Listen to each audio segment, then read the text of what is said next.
manungsa kepak dosa lan lara.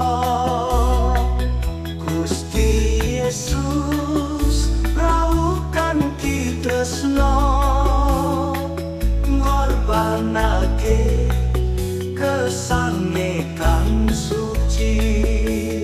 Oh kaula sujud ing ngarsane percaya kurban salibnya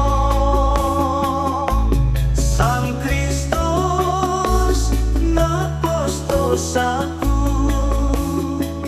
kanugrahan kang tanpa wates.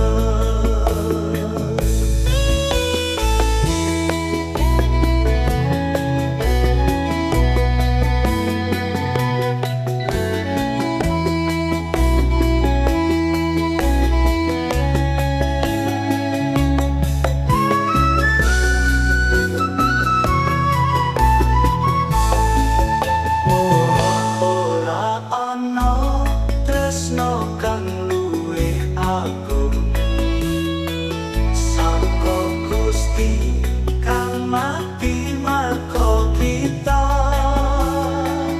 Kekiye nili resikno atiku, nyawaku dadi kagunane.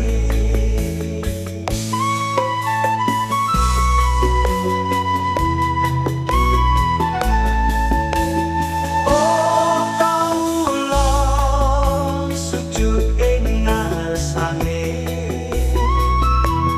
percaya kurban salib